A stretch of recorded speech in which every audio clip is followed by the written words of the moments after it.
참된 가치, 영원한 삶을 살 수 있는 그런 가장 보람되고 귀한 주님의 자녀들로 인도해 주시기 원합니다.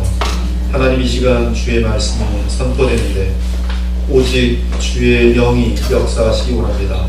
종은 이 말씀을 대언할 만한 자격이 되지 않지만 주님이 친히 말씀을 준비하시고 또 이 말씀의 뜻이 있어서 오늘도 선포되게 하시는즉 순전한 복음이 증거될 때에 하나님의 나라가 확장되고 하나님의 나라가 뿌리를 내리며 깊게 세워지며 또 이 복음을 듣고 믿는 자들에게 분명한 삶의 변화들이 나타난다 했으니 주님이 복음이 심겨질 때 100배, 60배, 30배의 결실들을 저희 모두가 보면서 하나님께 영광 돌릴 수 있도록 주여 인도해 주시기를 간절히 원합니다.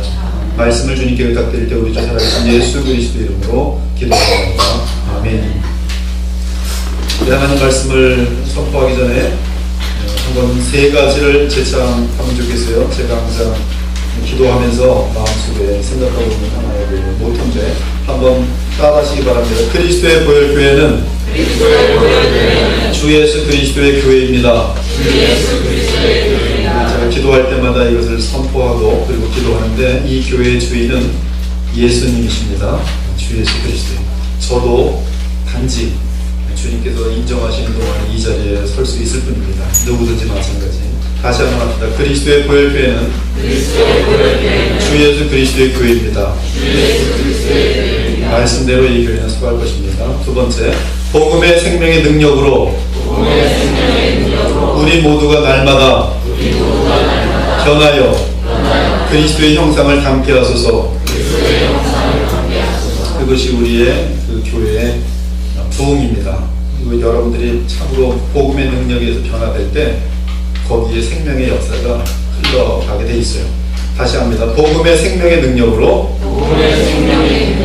우리 모두가 날마다 변하여 그리스도의 형상을 담게 하소서. 세 번째는 복음에 의해 복음을 통해 복음을 위한 삶을 살자. 반복을 시킨 이유는 그래야지 이게 마음속에 들어간대요. 사람들은 어린아이처럼 이렇게 반복할 때 이게 제일 마음속에 들어간다고 그래서 한 거니까 너무 이렇게 부끄러워서 하지 마시고 큰 소리로 좀 따라서 하셨으면 감사하겠습니다. 복음에 의해 복음을 통해 복음을 위한 삶을 살자. 오직 그리스도 예수와 관련한 삶만이 영원한 의미를 지닌다. 네, 이것은 지금 다 진리입니다. 복음에 의해 복음을 통해 복음을 위한 삶을 사셔야 돼요. 여러분 삶 전체가. 그리고 오직 그리스도 예수와 관련한 인생만이 그 하루하루의 삶만이 영원한 의미를 지닙니다. 이 세 가지의 내용이 항상 여러분들을 향해서 갖고 있는 마음이고 또 교회를 향해서 갖고 있는 마음이고 제 마음속에 항상 반복되어지는 그런 사명입니다. 피노키오 영화를 본 어떤 어린아이가 조각가인 아빠에게 피노키오와 같은 나무 인형을 만들어 달라고 졸랐습니다. 이 아빠는 어린 아들을 기쁘게 해주고 싶어서 상당히 오랫동안 공을 들여서 나무 인형을 만들어 주었습니다. 피노키오처럼 똑같이 만들어 줬어요. 어린아이는 아빠가 나무로 피노키오 인형을 만드는 과정을 보면서 신이 났습니다. 그런데 문제는 이 어린아이는 아빠가 나무 인형을 만들어 놓기만 하면 만화 영화의 피노키오처럼 자신과 말도 하고 같이 춤도 추고 막 놀아줄 줄 알았습니다. 그러나 아빠가 완성해 놓은 나무 인형이 만화 속의 피노키오와는 달리 말도 하지 못하고 일어나지도 못하고 눈도 뜨지 않고 춤도 추지 않자 매일 울면서 아빠 마음을 괴롭게 합니다. 아빠, 왜 피노키오가 나랑 놀아주지 않는 거야? 왜 내게 말을 안 하는 거지? 이 만화 영화의 피노키오를 보면 요정이 나무 인형 피노키오에게 생명을 주는 장면이 있습니다. 그 장면 이후에 나무 인형 피노키오는 생명을 가지고 말을 하고 움직이고 그리고 생각을 합니다. 즉 요정이 나무 인형에게 생명을 주지 않았다면 절대로 말을 하거나 움직이거나 눈물을 흘리거나 옳고 그른 것을 구별하는 생각을 하지 못했을 것입니다. 나무 인형이 말을 하고 생각하는 것은 생명의 문제인 것이. 많은 사람들이 이 어린아이와 똑같은 식으로 종교 생활을 합니다. 생명의 문제와 나무 인형을 만드는 문제는 다른 차원의 일인데 이 부분을 혼동합니다. 즉 나무 인형을 공을 들여 만드는 일과 나무 인형이 생명을 얻는 문제는 완전히 다른 차원의 사건임에도 불구하고 이 간단한 진리를 깨닫지 못합니다. 이 간단한 진리를 석박사들도 깨닫지 못합니다. 이 간단한 진리를 IQ가 200인데도 깨닫지 못해요. 그러나 이 간단한 진리를 5살짜리 어린아이는 깨달을 수 있고요. 시골 아저씨도 깨달을 수가 있어요. 생명은 속이지 못합니다. 생명은 증명을 하는 것이 아니에요. 생명은 이론이 아닙니다. 우리 생명이 있는 어떤 사물을 볼 때에 그 생명을 과학적으로 증거하지 않습니다. 어떤 과학자가 날아다니는 새를 보고 나서 그 날아다니는 새를 잡은 다음에 이것이 살았는지 죽었는지 이 검사하는 사람이 없어요. 생명이 있는 존재에 대하여는 생명체를 인식하는 것이지 증명하는 것이 아닙니다.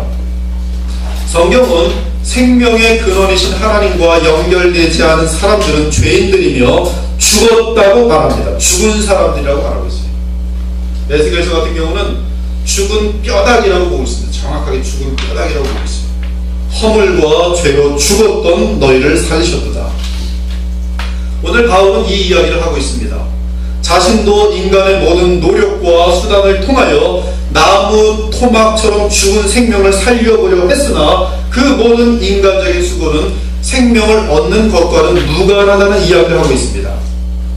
나무 토막을 가지고 아무리 공을 들여 조각을 하고 아름답게 페인트를 칠해도 생명을 얻는 것과는 무관하다는 것이에요. 죽은 나무 토막을 살게 해보려고 모든 정신 집중을 하고 마음속에 간절히 원해도 그 나무 토막이 살아날 수가 없는 것입니다. 제가 지금 여러분 앞에서 이 나무가 생명을 얻어서 걸어다니기를 온 마음을 집중을 해서, 그럼 여러분들이 조금만 더 집중하십시오. 조금만 더. 하루가 집중했습니다. 이틀만 더 하십시오. 1년 했습니다. 100년 했습니다. 이거 그대로 나오네요. 생명이 생기지 않습니다. 둘 다 정신 나간 사람들이죠. 인간들은 어찌할 방법이 없어요. 죽은 뼈다귀, 에스겔 7장을 보면 여호와 하나님의 말씀에 의해서만 수백 년 동안 죽어있는 마른 뼈다귀가 생명 얻게 됩니다. 여호와께서 그들에게 말씀으로 생기를 불어넣으시니 그 죽은 뼈다귀들이 일어나서 군사가 되었습니다. 정확하게 생명의 문제를 여호와께서 보여주시고 있는 거예요. 바울은 인간적으로 볼 때 거의 흠이 없던 사람이었습니다. 그는 바리새인 중에 바리새인이요 히브리인 중에 히브리였습니다. 현대말로 하면 마치 테레사 수녀나 시바이처 박사처럼 사람들이 보기에 흠없고 깨끗한 인생을 살았던 사람입니다. 바울은 정말 모든 사람이 보기에 가장 흠이 없게 살아버리고 온 힘을 다했습니다. 그래서 율법의 의로는 흠이 없는 사람이었습니다. 거의 완벽에 가까웠습니다. 그러나 그러한 삶을 살았음에도 불구하고 그는 영생을 얻지 못했습니다. 자신의 죽은 생명으로는 어떤 수단을 동원하더라도 영생을 얻을 수 없었던 것입니다. 지금도 많은 사람들이 같은 노력을 하고 있어요. 비슷한 노력을 하고 있습니다. 몇 년 전에 아리조나의 세도나라는 곳을 방문했습니다. 세도나는 붉은 땅입니다. 근데 왜 붉은 땅인데 어떠한 이야기들이 뭐냐면 땅의 중심으로부터 이 땅으로, 이 붉은 땅으로 기가 올라온다는 거예요. 기가 올라온다는. 그래서 이 공항을 가면은, 그 세도나에 도착할 수 있는 공항을 가면은 전 세계의 수도승들이 얼마나 많이 오는지 모릅니다. 그들은 평소에 계속 자기 몸을 갈고 닦으면서 도 닦는 사람들이고, 그러다가 수시로 이 세도나를 방문합니다. 왜? 길을 받으려고. 땅에서 올라오는 길을 받으려고. 그래서 거기 올라가 앉아가지고 며칠씩 앉아있어요. 왜 그렇게 합니까? 영생을 얻기 위해서 그렇게 하고 있어요. 영생. 왜 그렇게 하고 있습니까? 이렇게 해야지 영생을 얻을 가능성이 높아집니다. 하늘이 아닙니다. 모든 종교예요. 바울도 예수 그리스도를 만나기 전에는 소위 영생의 생명을 얻어보려고 자기 자신이라는 죽은 나무 토막으로 공을 들였습니다. 그러나 나도 육체를 신뢰할 바라며 만일 누구든 다른 이가 육체를 신뢰할 줄 생각하면 나는 더욱 그러하니 8일 만에 할례를 받고 이스라엘 족속이여 베냐민 지파여 시브린 중에 시브린이여 율법으로는 바리새인이여 율법의 의로는 흠이 없도다. 어렸을 적부터 온 공을 다 들였다는 거예요. 실수하지 않는다. 왜? 영생 얻기 위해서. 그런데 아이러니한 것은 6절을 보면 죽은 생명을 가지고 공을 들이면 들일수록 예수 그리스도를 핍박하게 되었다는 사실입니다. 이들은 죽은 생명으로 공을 들이며 자신들의 열심히 해야 반드시 영생을 얻을 수 있다고 믿는데 예수 그리스도와 그분의 교회는 이러한 공 들이는 자들의 길, 사탄의 길이라고 하니 분노하면서 예수 그리스도와 주의 교회를 핍박하게 된 것입니다. 디모데전서 4장을 보면 지금 제가 방금 말씀드린 말이 너무 뭐가 지나친 거 아니십니까? 라고 다른 데서 말이 들어올 수 있어요.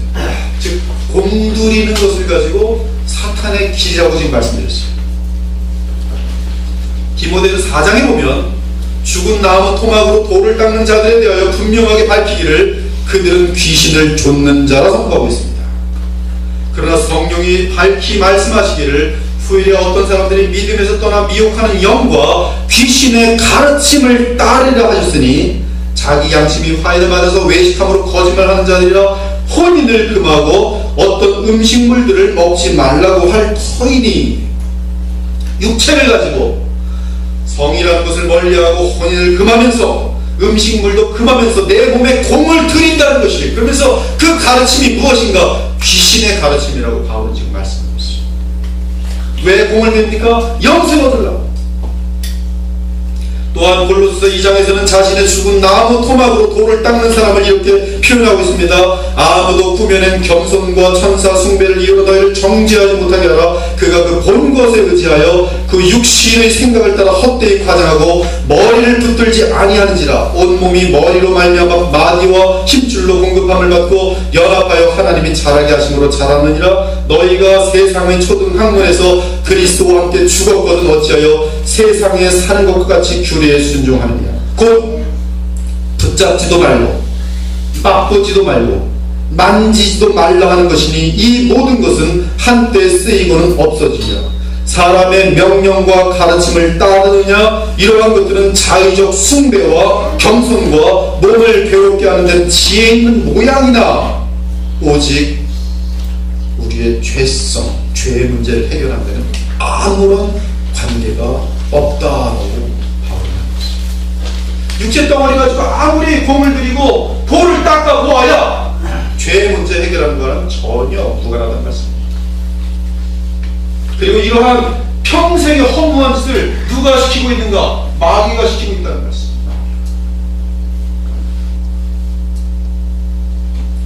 즉 성경은 인간 스스로의 힘으로 율법의 의를 이루려고 하거나 또는 금욕적으로 도 닦는 방법을 통해 영생을 얻으려는 것은 절대적으로 불가능할 뿐만 아니라 사단에게 속는 것이라고 정확하게 우리에게 알려주고 있는 것이죠. 일반인들이 볼 때 예수 그리스도를 만나기 전의 바울의 모습은 더욱 성자 같고 누구보다 하나님과 가까운 사람으로 보입니다. 얼마나 완벽하겠어요. 바리새인 중에 바리새인입니다. 모든 바리새인이 볼 때 최고의 바리새인이었어요. 위선적인 차원의 바리새인이 아니라 그들이 만들어 놓은 모든 조항들을 낱낱이 어렸을 적부터 완벽하게 지키는 데 있어서 최고란 말이에요. 최고. 그러니 사람들이 볼 때 바울은 어떻게 보겠어요? 하나님께 가장 가까운 사람.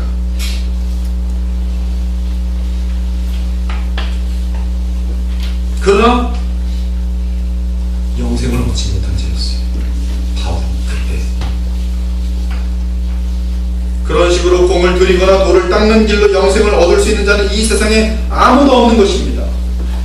이는 영생을 얻는 것과 나무 토막을 조각하고 페인트 칠하는 것은 전혀 무관하며 다른 차원에 속한 사건이기 때문인 것이. 이해가십니까? 아주 간단합니다. 우리가 잘 알다시피 바울은 그리스도인들을 잡아 죽이려고 다메섹 도상으로 가던 중에 부활하신 예수 그리스도, 굉장히 중요해요.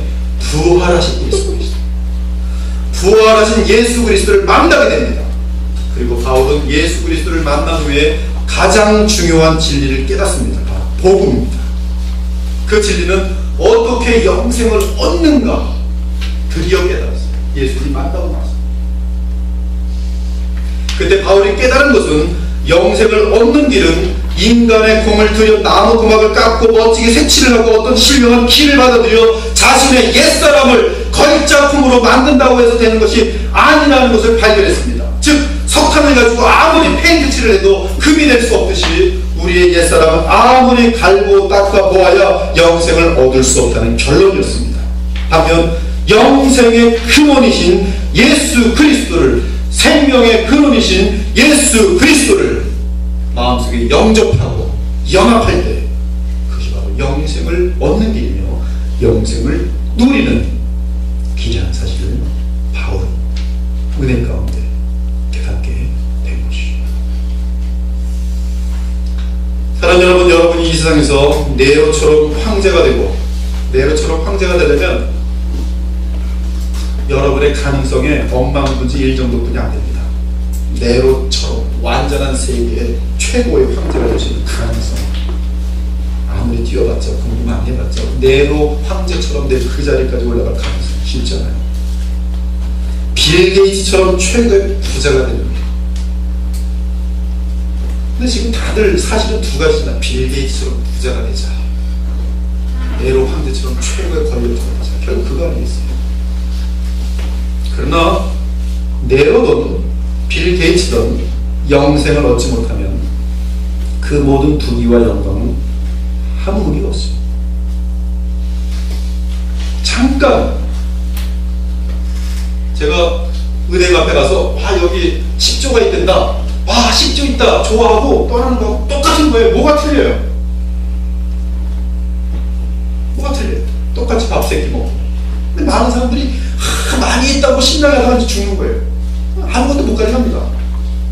제가 잠깐 가서 은행 앞에서 신난다, 나 돈 있는 거다 착각하고 돌아가는 거나 평생 갖고 있다가 그리고 죽는 거나 뭐가 틀립니까? 조금 연장해서 극단적으로 얘기하면 아무 틀린 게 없어요. 빌 게이츠나 네로나 영생을 얻지 못하면 그 모든 부귀와 영광은 반드시 아무런 의미가 없습니다. 이 땅의 영광은 잠깐 있다가 없어지는 안개와 같은 것입니다. 그래서 역사를 보면 돈과 권력을 가진 자들이 뭘 원하는지 아십니까? 1년이라도 더 살아보려고. 왜? 허무하니까. 이걸 다 가졌는데 이제 문제는 뭐냐면 생명 문제입니다. 조금만 더 살고 싶은 거예요. 어떻게 보면 영원히 살고 싶은 거예요.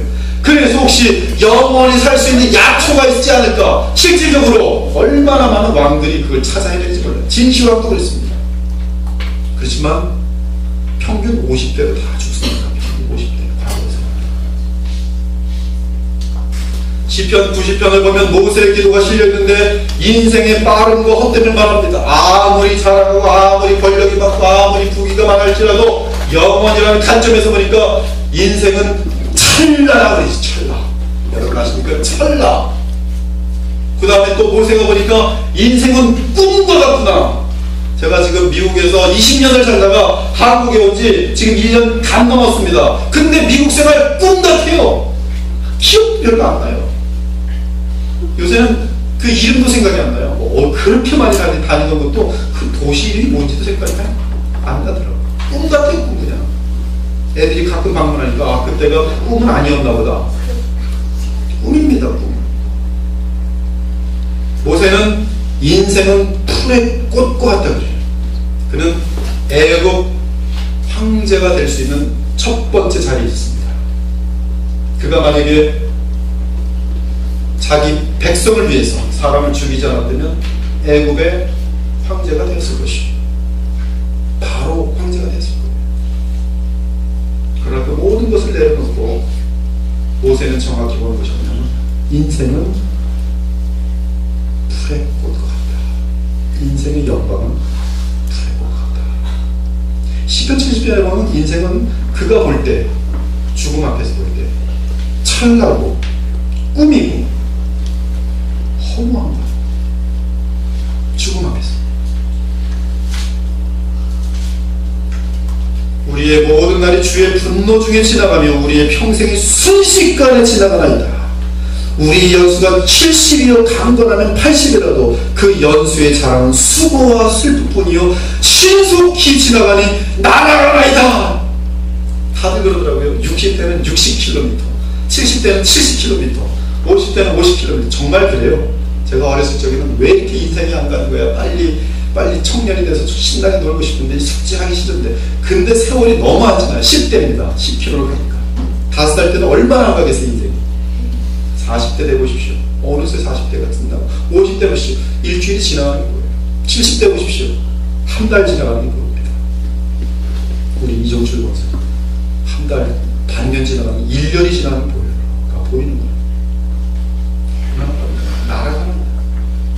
그러므로 영생을 얻지 못하면 하루살이의 삶이나 80년 살다 죽은 인생이나 헛되기는 마찬가지입니다. 나아가 인생은 영생을 얻지 못하면 지옥에서 죄값을 치러하는 비참에 떨어집니다. 그러므로 우리는 반드시 영생을 얻어야 됩니다. 제가 왜 이 자리에 섰습니까? 단 한 가지 달아요. 영생입니다. 영생. 그거 나눠주기 위해서, 그거 알려주기 위해서. 이 시간에 영생을 얻는 비결을 알려드립니다. 그 비결은 예수 그리스도를 믿는 믿음을 통해 하나님께서 약속하신 완전한 의를 얻는 것입니다. 영생은 무엇과 연결되어 있는가? 완전한 의와 연결되어 있습니다. 내게 완전한 의가 있다면 하나님은 영생하도록 하시기로 약속하셨습니다. 그것이 하나님의 공의입니다. 완전한 의. 아까 왜 바울이 또 세상 사람들이 그렇게 자기의 나무 토막에 공을 들입니까? 완전한 의를 이루어보려고. 마틴 루터가 그 어렸을 적부터 수도승이 되어가지고 계속 날마다 고행의 길을 일부러 계단을 이 고행으로 올라갔다 내려왔다. 왜 그럽니까? 내 속에 이 죄악의 그림자가 생기지 않도록. 그래서 완전한 의를 이루어보려고. 완전한 의를 이룰 수 있습니까? 없어요. 없으면 어떻게 됩니까? 영생 얻을 수 없어요. 그것이 하나님의 공입니다.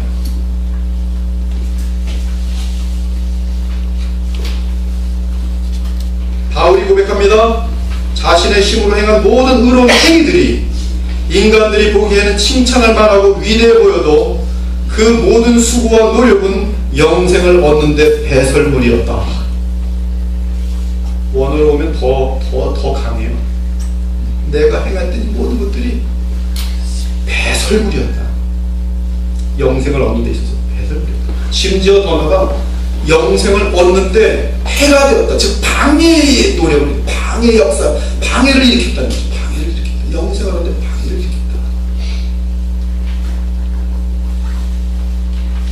일으켰다. 오직 완전한 의를 얻는 길은, 하나님의 영생을 얻는 그 유일한 길은 인간으로부터 나오는 의가 아니라 예수 그리스도를 믿음으로 하나님이 주시는 은이, 곧 그리스도 안에서 주시는 의라. 오늘 김용희 집사님께서 그 의를 붙잡았더니 뭐가 되는 거예요? 영생이 주어진 것이죠. 그리스도 안에서 발견되려 함이니 내가 가진 의는 율법에서 난 것이 아니라 오직 그리스도를 믿음으로 말미암은 것이니 곧 믿음으로 하나님께로부터 난 의라. 이 얼마나 근원입니까? 하나님 편에서 얼마나 엄청난 것을 우리에게 주셨습니까? 여러분이 영생 얻고 싶지요? 뭐만 하면 돼요? 예수님께 나오기만 합니다. 왜?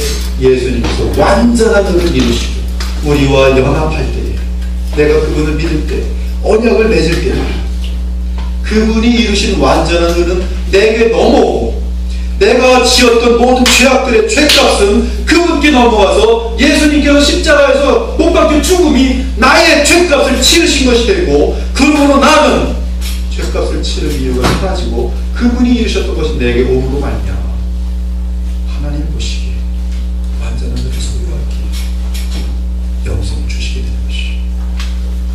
아니 그건 불공평하지 않습니까? 불공평하지. 그러나 그것이 하나님의 은혜의 역사입니다. 죄인을 살려내시는 하나님의 공의.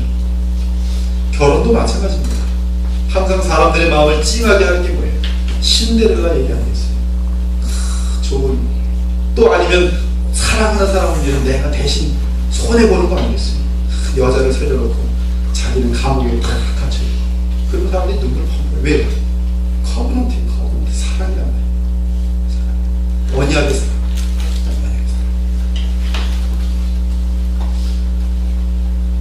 불행하게도 교회 내에서도 인간들의 이 의를 부추기고 자랑할 때가 많습니다. 아이러니한 것은 이러한 인간들의 의를 부추길 때 참으로 영생을 얻게 하는 십자가의 의와 이 사랑은 감춰진다는 사실입니다. 이러한 위험성을 몸소 체험한 바울이 말합니다. 내가 증언하노니 그들이 하나님께 열심히 있으나 올바른 지식을 따른 것이 아니라 하나님의 의를 모르고 자기 의를 세우려고 힘써 하나님의 의에 복종하지 아니하였느니라. 심지어 유대인들은 자기의 의를 가지고 끝까지 한번 영생을 얻어보겠다고 더듬거리면서, 유대교가 그런 것이거든요. 계속 지켜보겠다. 나무 토막, 죽은 나무 토막 가지고 인간의 힘으로 한번 살려보겠다. 바울이 뭐라는지 들어보세요. 유대인은 주 예수와 선자들 죽이고 우리를 쫓아내고 하나님을 기쁘시게 하지 아니하고 모든 사람에게 대적이 되어 우리가 이방인에게 말하여 구원받게 함을 그들이 금하여 자기 죄를 항상 채우며 노하심이 끝까지 그들에게 임하여. 하나님은 인간 스스로의 힘으로 영생을 얻을 수 없다고 분명히 말하고, 그것을 도전하는 자들에 대해서 어리석다고 말하며 나아가 교만하다고 시작하고 있어요. 교만하기 때문에 하나님은 반드시 벌할 것을 약속하고 있는 것이죠. 이것이 바로 갈라디아 교회에 들어왔던 아주 악한 사탄의 교활함이었습니다. 다른 복음이죠. 인간은 믿음으로만 구원받을 수 있는 것이 아니라 인간의 의를 더해야 된다는 것이죠. 착한 일을 더해야 된다는 것이죠. 바울이 말합니다. 다른 복음은 없나니 다만 어떤 사람들이 너희를 교란하여 그리스도의 복음을 변하게 하려 합니다. 그러나 우리나 혹은 하늘로부터 온 천사라도 우리가 너희에게 전한 복음 외에 다른 복음을 전하면 저주를 받을지어다. 우리가 전에 말하였거니와 내가 지금 다시 말하노니 만일 누구든지 너희가 받은 것 외에 다른 복음을 전하면 저주를 받을지어다. 그러면 어떻게 영생을 얻습니까? 바울이 다시 말합니다. 내가 너희에게 다만 이것을 알려 하노니 너희가 성령을 받은 것이 율법의 행위로냐 아니면 듣고 믿음으로냐. 너희가 왜 이렇게 어리석느냐? 성령으로 시작하였다가 왜 육체로 마치겠느냐? 생명을 누리며 즐거워하다가 왜 갑자기 나무 토막을 가지고 공들이는 나무 토막으로 돛 닦는 자리로 내려가느냐 이것이. 너희가 이같이 많은 괴로움을 헛되이 받았느냐?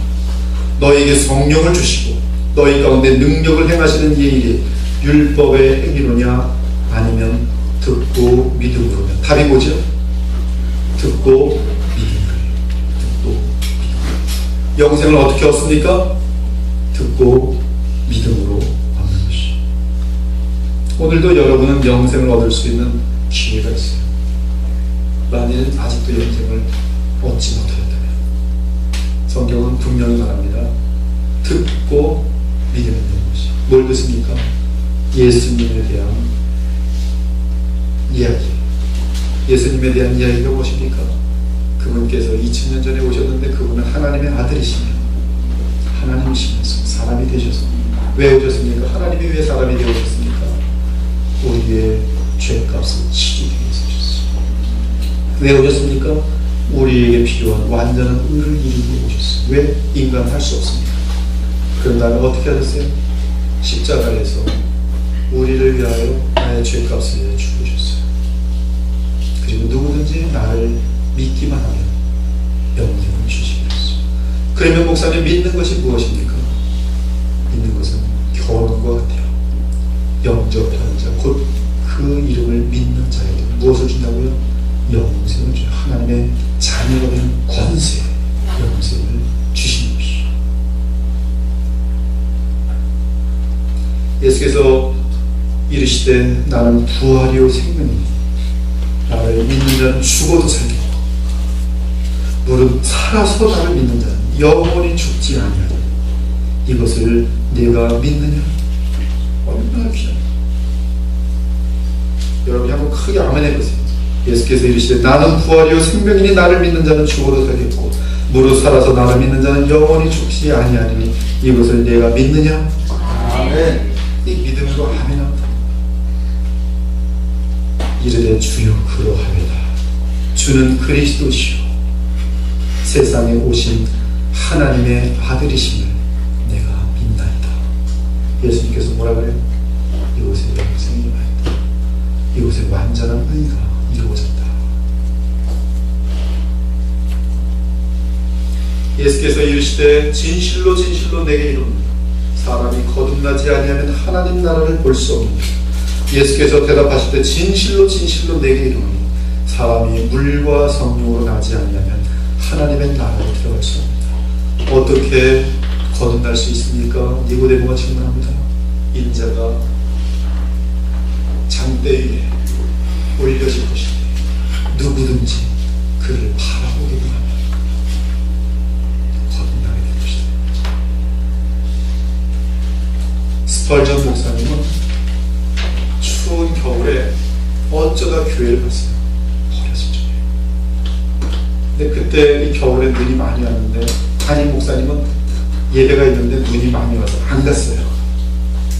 근데 그 교회 집사님 한 분이 교회에 왔어요. 11시 딱 됐는데 보니까 목사님은 안 계시고 성도들은 몇 되지 않아요. 뭐 대여섯 명 모였겠죠. 설교할 사람이 없어요. 그 집사님이 그래도 그분들 중에서는 그래도 성경을 가르칠 수 있을 것 같아서 돌아갈 수는 없잖아요. 몇 시간 걸어올 것인데 그 눈이 많이 온 곳에서. 그래서 목사님 대신에 그 당시에 무슨 뭐 전화가 있었으니까 뭐 연락도 안 되고 그 집사님이 앞에 나가서 설교했어요. 준비도 안 된 설교, 할 말이 없어요. 그래서 사람들 앞에 앉아가지고 예수를 보십시오, 예수를 보십시오 이것만 계속했어요. 그때 스펄전이 그 앞에 있었어요. 찰스 스펄전이 그 앞에 있었어요. 근데 그 손짓을 따라 보는데 예수 그리스도를 만났어요. 그리고 그는 기독교 역사 가운데 가장 위대한 인물 중 한 사람, 최고의 인물 중 한 사람, 찰스 스펄전. 예수 그리스도를 바라보는 순간에 거듭나는 거예요. 구원받는 하나님의 나라가 보이는 거예요. 완전한 의를 얻는 것이죠. 영생을 얻는 것이죠. 여러분 중에 아직 천국에 확신이 없다면 이렇게 오늘 고백하시기 바랍니다. 주 예수여, 저는 주님을 제 구주로 여깁니다. 제게 영생을 주시고 천국에 들어가게 하옵소서. 내 죄악의 형벌을 주님의 십자가로 대신 채우셨음을 믿습니다. 저를 주님의 의로 감싸 주옵소서. 이것이 믿어지지 않으면 이렇게 기도하십시오. 하나님, 나의 믿음 없음을 불쌍히 여겨주소서. 믿음이 약하면 주여 나의 적은 믿음을 increase라고 했어. 믿음을 더하여 주옵소서. 이것도 못하겠으면 교회 다니지 마십시오. 관계가 없잖아요.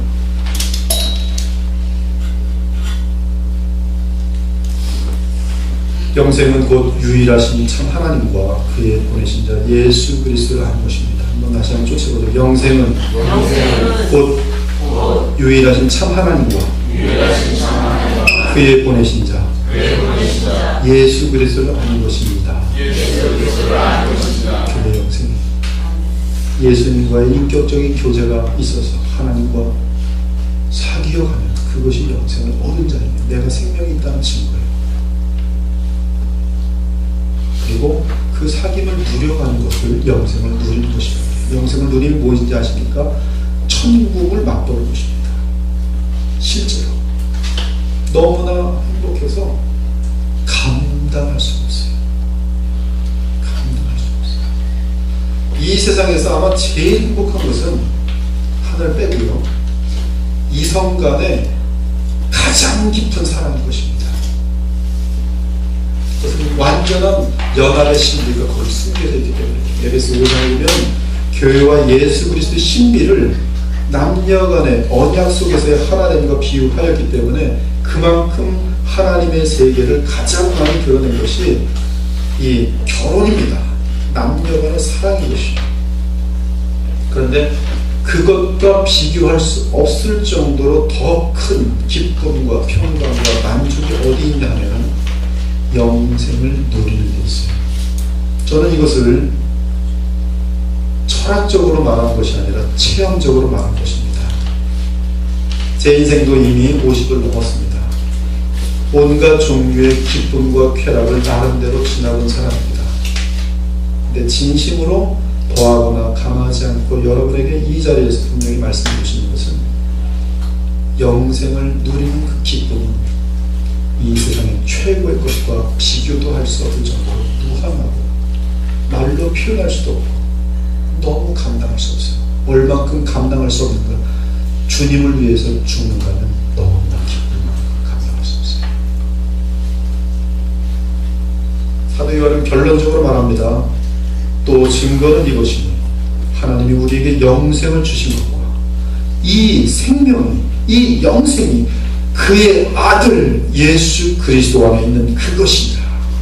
아들이 있는 자에게는 생명이 있고 하나님의 아들이 없는 자에게는 생명이 없느니라. 내가 하나님의 아들의 이름을 믿는 너희에게 이것을 쓰는 것은 너희로 하여금 너희에게 영생이 있음을 알게 하려 합니다. 그러면 답은 무엇입니까? 영생은 누굽니까? 예수님. 그분이 내 안에 있으면 영생이 있는 것이고 없으면 영생이 없는 것. 내가 아무리 종교적인 짓을 하고 별뭐 노력을 하고 많은 연구를 하고 신학적인 지식이 들어와도 예수님의 인격이 내 마음에 없으면 나는 영생이 없는 것입니다. 그러나 어린아이일지라도 나도 모르게 예수님을 향하여 감사하고 그분이 믿어지고 그분과 함께 대화 나누고 있으면 내 안에 영생이 있는 것이죠. 성령의 역사입니다.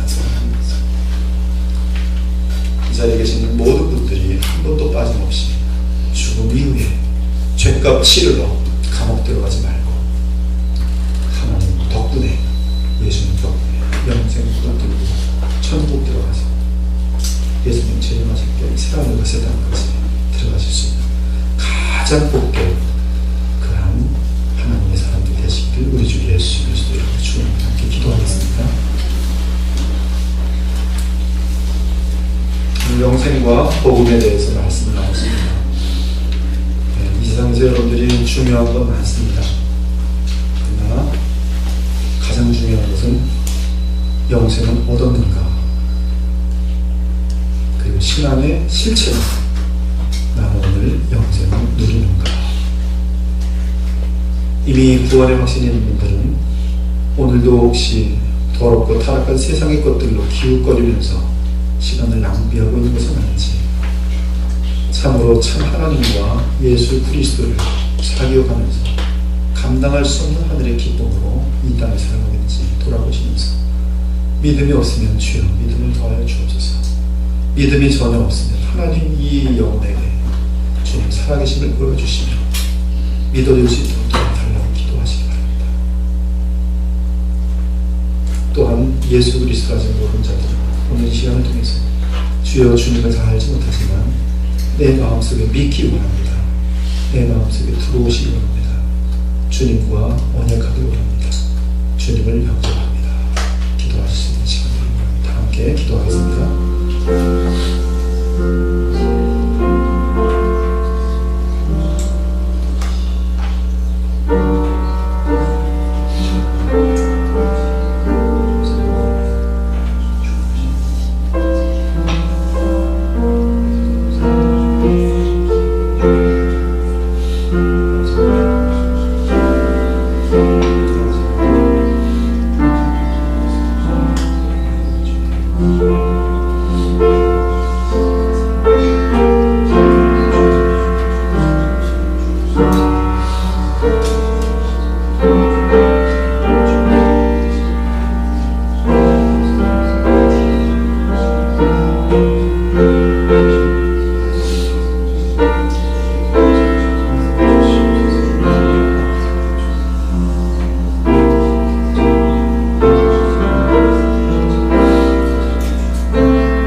주 하나님, 복음의 능력, 기쁜 소식의 능력을 저희들로 현실 속에서 맛보기 원합니다. 복음은 단지 우리가 죽음 이후에 들어가게 되는 하나님 나라에 대해서 보험된 것이 아니라 오늘도 성령 가운데 누려지는, 정말 주님과의 그 교통함 가운데 와닿는, 감당할 수 없는 기쁨과 평안과 만족과 아버지 하나님 보람인 것을 고백합니다. 주님, 주의 백성들에게 현실이라는 이 세상 속에서 주님 영원한 세계를 붙들고 주 하나님을 붙들고 영생을 누릴 수 있는 믿음의 자녀들이 되기 원합니다. 그러할 때 이분들을 통해서 세상을 변화시킬 수 있으며, 그러할 때 세상에 썩어질 것을 부러워하지 아니하고 영원한 것을 위하여 뚜렷하게 살아가는 신자들의 모습을 나타낼 줄 믿사옵지. 우리 그리스도의 보혈교회 지체들이 하나님 이 복음의 능력으로 말미암아 이 세상을 이기게 하여 주시옵소서. 자비하신 하나님, 이 교회의 울타리에 들어오는 영혼들은 주께서 특별한 섭리 가운데 보내신 줄 믿사오니 무엇보다 영생을 허락하여 주시옵시고, 한 영혼도 이 영생을 얻지 못하는 영혼 없도록 주님이 특별한 은혜를 베풀어 주시며, 또한 영생을 소유한 자들에게는 주님과 끝없는 그러한 교제와 연합 가운데 하나님의 보좌로부터 내리시는 그 엄청나고 무한한 사랑의 능력들과 거룩의 능력들을 하나님 체험할 수 있도록 우리 주님 인도하여 주시옵소서. 우리 주 예수 그리스도의 이름으로 기도하옵나이다. 아멘. 이 시간에 예배하신 업무를 하나님께 바치겠습니다.